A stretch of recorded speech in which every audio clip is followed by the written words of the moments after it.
Indian ആർമിയും Indian എയർഫോഴ്സും ശരിക്കും upgrade ചെയ്യുകയും പഴയ ഉണ്ടായിരുന്ന പല ആയുധങ്ങളും ഉപകരണങ്ങളും ഫേസ് ഔട്ട് ചെയ്യാനും പോവുകയാണ്. അതിൻ്റെ അകത്ത് MiG-21 കംപ്ലീറ്റ് ആയിട്ട് ഫേസ് ഔട്ട് ചെയ്യുകയാണ്. കാരണം പുതിയ എയർക്രാഫ്റ്റുകൾ റഫേൽ വരുന്നു. അത് കഴിഞ്ഞ് തേജസ് എന്ന് പറയുന്ന എയർക്രാഫ്റ്റ് ഇൻഡക്റ്റ് ചെയ്യാൻ പോകുന്നു. അതേപോലെ തന്നെ ആർമിയിൽ ആമേർഡ് വെഹിക്കിൾസ്, അത് ടാങ്കുകളുടെ പല സംഭവങ്ങളുണ്ട്. മൗണ്ടൻ പോയിനും മറ്റ് പല എക്യുപ്മെൻറ്റ്സ് ഉണ്ട്. ഇതും ഫേസ് ഔട്ട് ചെയ്യാൻ പോവുകയാണ്. കാരണം ഇതെല്ലാം പഴയതായി ഉപയോഗിക്കാൻ പറ്റാത്ത രീതിയിലോട്ട് മാറി. കാരണം ഇപ്പോഴത്തെ ലേറ്റസ്റ്റ് ടെക്നോളജിയുമായിട്ട് ഒത്തുപോകുന്നില്ല. പൊതുവെ ഈ ഡിഫൻസ് ഇവർ ചെയ്യുന്നത് ഇതധികവും മാറ്റിക്കളഞ്ഞ ശേഷം, അതിൻ്റെ എക്യുപ്മെൻറ്റ്സിന് പ്രധാനപ്പെട്ട സംഭവങ്ങളൊക്കെ മാറ്റിയ ശേഷം ഇത് ഇരുമ്പ് വിലയ്ക്ക് അങ്ങ് വിൽക്കുകയാണ്. അപ്പോൾ ഡൽഹി പോവുകയാണെങ്കിൽ മായാപുരി എന്ന് പറഞ്ഞൊരു മാർക്കറ്റുണ്ട്. ഈ പഴയ ആർമിയുടെ സാധനങ്ങളും സംഭവങ്ങളൊക്കെ വിൽക്കുന്ന സ്ഥലമാണ്. അതേപോലെ ചണ്ഡീഗഡിലുണ്ട്, മീററ്റിലുണ്ട്. ഈ കൻ്റോൺമെൻറ്റുമായിട്ട് ബന്ധപ്പെട്ട പല സ്ഥലങ്ങളിൽ ഇതേപോലെ ആർമി സാധനങ്ങൾ, എയർഫോഴ്സ് സാധനങ്ങളൊക്കെ വാങ്ങുന്ന ഏരിയ ഉണ്ട്. ഇതിനകത്ത് എൻ്റെ ഒരു റിക്വസ്റ്റ് ഉണ്ട്. ഇനിയും വരാൻ പോകുന്ന സമയം, കാരണം വലിയൊരു ഫേസ് ഔട്ടാണ് ഉണ്ടാകാൻ പോകുന്നത് ഇന്ത്യയിൽ. കാരണം ചരിത്രപരമായ ഒരു മാറ്റമാണ് ഡിഫൻസ് സെക്ടറിൽ ഉണ്ടാകാൻ പോകുന്നത്. ഈ സാധനങ്ങൾ മാറ്റുമ്പോൾ ഇത് ആക്രി വിലയ്ക്ക് വിൽക്കരുത്. ഈ പ്രധാനപ്പെട്ട സാധനങ്ങളും ഇതിൻ്റെ ഓപ്പറേഷൻ സാധനങ്ങളൊക്കെ മാറ്റിയ ശേഷം ഇത് ഇവിടുത്തെ കോളേജുകൾക്കും സ്കൂളുകൾക്കും കുട്ടികൾക്ക് വേണ്ടി പഠിക്കാൻ കൊടുക്കണം. ഇത് ഞാൻ പല വെസ്റ്റേൺ രാജ്യങ്ങളിലും ഞാനിത് കണ്ടിട്ടുണ്ട്. പല സ്കൂളുകളൊക്കെ ഇതിൻ്റെ വർക്ക്ഷോപ്പുണ്ട്. പഴയ എയർക്രാഫ്റ്റും വെപ്പൺസും അതേപോലെ തന്നെ അതിൻ്റെ മോഡൽസും, പിന്നീട് എങ്ങനെയാണ് നമ്മളിപ്പം വയനാട് ഹേലി പാലം ഉണ്ടായി, എങ്ങനെയാണ് പാലം ഉണ്ടാക്കുന്നത്, അപ്പോൾ ഇതിനെപ്പറ്റിയൊക്കെ പഠിപ്പിച്ചു കൊടുക്കും കുട്ടികൾക്കും, ഈ കോളേജിലുള്ള കുട്ടികൾക്കും എഞ്ചിനീയറിംഗ് കോളേജിലെ കുട്ടികൾക്കും. കാരണം പ്രാക്ടിക്കലായിട്ട് ചെയ്തു കൊടുക്കും. അത് ആമേർഡ് വെഹിക്കിൾ എങ്ങനെയാണ് പ്രവർത്തിക്കുന്നത്, എന്തൊക്കെയാണ് അതിൻ്റെ അകത്തുള്ളത്, പ്രധാനപ്പെട്ട സംഭവം എന്താണ് അതിൻ്റെ നാവിഗേഷൻ സിസ്റ്റം. അപ്പോൾ അതിനവർ ഉപയോഗിക്കുന്ന പോലെ ഇന്ത്യയിൽ പല സ്കൂളുകളിലും അറ്റാച്ച് ചെയ്ത് ഈ ഡിഫൻസിൽ നിന്ന് റിട്ടയർ ആകുന്ന എൻജിനീയേഴ്സ്, വലിയ സംഭവം, അതേപോലെ EMV, electrical and mechanical engineers, ഇപ്പോൾ റിട്ടയർ ചെയ്ത പല ആൾക്കാരുമുണ്ട്. അതേപോലെ എയർഫോഴ്സിൽ നിന്ന് എയർമാൻ റിട്ടയർ ചെയ്തവരുണ്ട്. കാരണം ഇവർ ടെക്നിക്കലാണ് മുഴുവനും ചെയ്യുന്നത്. ഇവരെ ഓരോ സ്കൂളിലും അറ്റാച്ച് ചെയ്യുക, 2, 3 അല്ലെങ്കിൽ 5 വർഷം. ഇവർ ഇൻസ്ട്രക്ടറായിട്ട് പോയിട്ട് കുട്ടികൾക്ക് ഇത് പഠിപ്പിച്ചു കൊടുക്കട്ടെ. ഇത് പഠിപ്പിച്ചു കൊടുക്കുമ്പോൾ ഈ കുട്ടികൾ തന്നെ പലതും ഡെവലപ്പ് ചെയ്യും. അതുമാത്രമല്ല, അതേപോലെ ആർമി ഉപയോഗിക്കുന്ന വണ്ടികളുണ്ട്, അതായത് ജീപ്പുകളുണ്ട്, പിന്നെ മൗണ്ടനിൽ പോകുന്ന ജീപ്പുകളുണ്ട്. ഇത് കുറച്ച് കഴിയുമ്പോൾ ഇത് ഉപയോഗിക്കാൻ പറ്റത്തില്ല. ഈ സാധനങ്ങളൊക്കെ ഈ കുട്ടികൾ, എഞ്ചിനീയറിംഗ് കോളേജിലെ കുട്ടികൾക്കും അതേപോലെ തന്നെ ഈ സ്കൂളിലെയും കോളേജുകളിലെയും കുട്ടികൾക്ക് പഠിക്കാൻ കൊടുക്കുകയാണെങ്കിൽ അവിടുന്ന് ബ്രില്യൻ്റ് ആയിട്ടുള്ള കുട്ടികൾ പുറത്ത് വരും. ഇത് മുഴുവനും പഠിച്ച് മനസ്സിലാക്കി എക്സ്പെരിമെൻ്റ് സംഭവങ്ങളെല്ലാവരും നടത്തിയിട്ട് ഇവർ തന്നെ പലതും ഡെവലപ്പ് ചെയ്തോളൂ.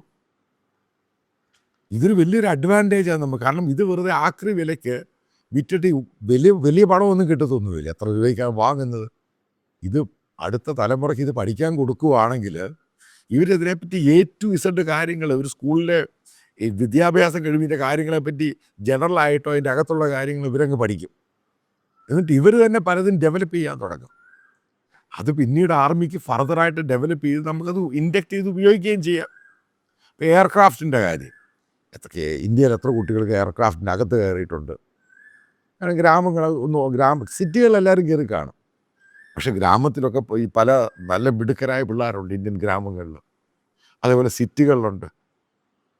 അവർക്ക് ഇതേപോലെയുള്ള ഉപയോഗശൂന്യമായ എയർക്രാഫ്റ്റുകൾ, അതായത് ജെറ്റാണെങ്കിലും ഈ ഫൈറ്റർ എയർക്രാഫ്റ്റും, അത് ബോംബുകളുടെ മോഡൽ, അതേപോലെ ആൻറ്റി മെറ്റീരിയൽ റൈഫിൾ, ഈ സാധനങ്ങളൊക്കെ കുറച്ച് കഴിയുമ്പോൾ യൂസ് ചെയ്യാൻ പറ്റത്തില്ല.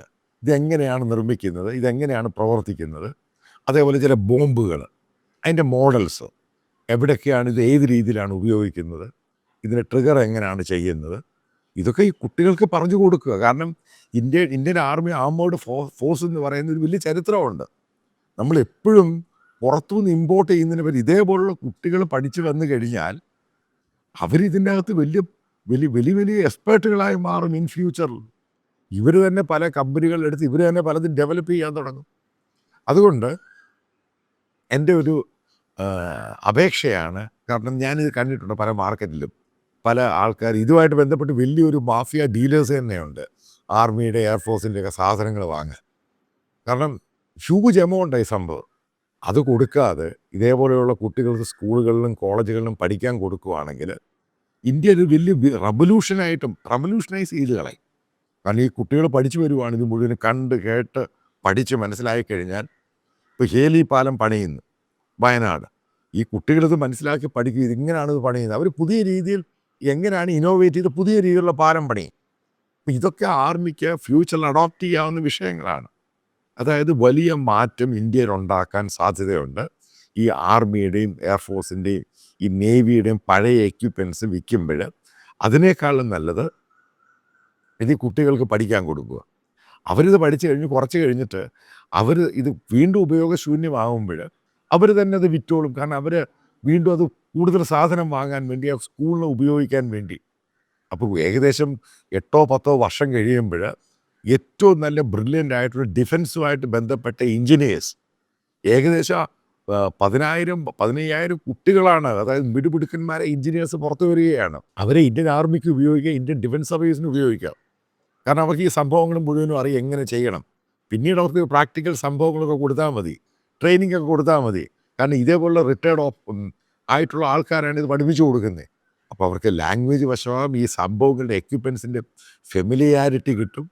അവരതിനകത്ത് ഇന്നോവേഷൻ നടത്തും. പുതിയ പുതിയ സാധനങ്ങൾ ഇന്ത്യൻ കണ്ടീഷനെ പറ്റിയ സാധനങ്ങൾ അവർ ഡെവലപ്പ് ചെയ്ത് അതിൻ്റെ പുതിയ പ്രോഡക്റ്റുകൾ കൊണ്ടുതരും. ഇപ്പോൾ വലിയ മാറ്റമാണ് ഇന്ത്യയിൽ ഉണ്ടാകാൻ പോകുന്നത്. ഇതെൻ്റെ ഒരു സജഷനാണ്. കാരണം ഞാൻ ഈ ഡിഫൻസുമായിട്ട് ബന്ധപ്പെട്ട് ഇത്രമാത്രം പ്രൊക്യൂർ ചെയ്യുന്നുണ്ട് നമ്മൾ പുറത്തുനിന്ന്. അപ്പോൾ അത് പൂർണ്ണമായിട്ടും ഫ്യൂച്ചറിൽ നമുക്ക് മാറ്റാനും സാധിക്കും. കാരണം ഇതേപോലെ എക്യുപ്മെൻറ്റ്സ് സാധനങ്ങളും ഇന്ത്യക്ക് തന്നെ ഡെവലപ്പ് ചെയ്യാൻ പറ്റും.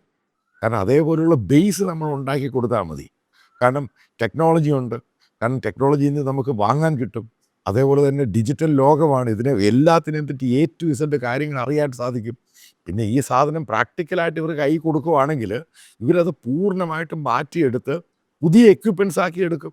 കാരണം ഇതുമായിട്ട് ബന്ധപ്പെട്ട് എലോൺ മസ്ക് ചെയ്തൊരു സംഭവമായിട്ട് ബന്ധപ്പെട്ടാണ് ഞാൻ കണക്ട് ചെയ്ത്. പഴയ ഒരു ബോറിംഗ് മെഷീൻ, അതായത് ഭൂമി തുറക്കുന്ന മെഷീൻ മേടിച്ചിട്ട് അയാളത് പുതിയ രീതിയിലാക്കിയെടുത്തു. അതേപോലെ നമ്മുടെ കുട്ടികൾ ഇത് പഴയ സാധനങ്ങൾ മേടിച്ച് പുതിയ രീതിയിൽ അത് ആക്കിയെടുക്കുമ്പോൾ അതിൻ്റെ എഫിഷ്യൻസി മാറി, അത് ഇന്ത്യൻ കണ്ടീഷന് ഉപയോഗിക്കാൻ സാധിക്കും. പിന്നെന്തിനാണ് നമ്മൾ ഹ്യൂജ് എമൗണ്ട് കൊടുത്ത് പുറത്തുനിന്ന് പോയി ഇമ്പോർട്ട് ചെയ്ത് ചെയ്യുന്നത്? നമുക്കിതിനെ ഡെവലപ്പ് ചെയ്യാൻ സാധിക്കും. അപ്പം ഇങ്ങനൊരു സംഭവം ഞാൻ ഈ സജഷൻ കൊടുക്കുമ്പോൾ ഇത് കേൾക്കുന്ന ആൾക്കാർ അതിനെ പോസിറ്റീവായിട്ടെടുത്ത് പെരുമാറണം എന്നാണ് എൻ്റെ ഒരു അപേക്ഷ.